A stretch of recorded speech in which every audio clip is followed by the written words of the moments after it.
Now, have you ever logged on to get into a sellout concert?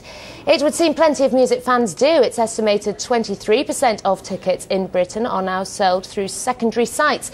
Today, the Commons Culture Committee rejected the idea of banning internet ticket touts, saying the industry should regulate itself.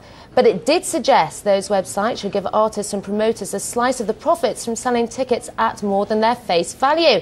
Eric Baker is from viagogo, a fan-to-fan ticket exchange site, and he joins me now.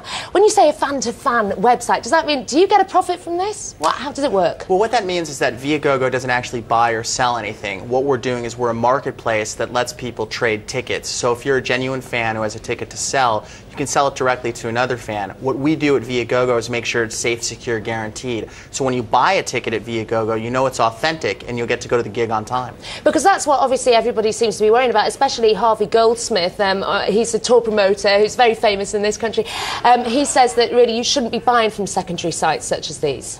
Well, I think what the Select Committee in Parliament came out today and said is there's a big difference between people on a street corner who are shady blokes, shady touts, and some rogue websites, and folks like viagogo who the committee really commended, because at viagogo you do have those guarantees which are so important. In addition, we have true fans selling tickets. So over half of the tickets that were sold on viagogo last year were at face value or less. Now, what do you think about the committee's suggestions today that perhaps websites such as yourself should pay a bit of the profit that you make back to the artist? Well, I think the main thrust of the committee's recommendations was that there needs to be work with the industry to help the fan. So we at viagogo, we've worked with people like Warner Records, Live Nation, artists from James Blunt to the Police.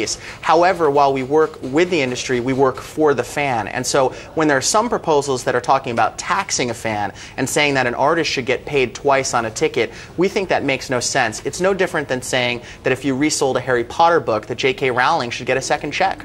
Is this the way that it's going to move, that we're all going to end up buying our tickets from websites such as yourself? Is that because it seems like we can't get hold of these tickets. Look at the Led Zeppelin tickets, for example. I mean, their face value was £120, and I think the most that somebody got for it was £7 grand. Well, I think it's an excellent point that you bring up, which is that there is an issue of how these tickets are distributed in the first place and making sure that all the tickets aren't going to corporates and they haven't been reserved for sponsors. But what viagogo is now allowing people to do in sites like ours is that if a gig does sell out, rather than being out of luck and having to deal with someone on a street corner, you can go safely and securely online and not have to deal with the touts. Okay, well, thank you very much for coming in this evening. Thank you. You. Thanks. Now, let's go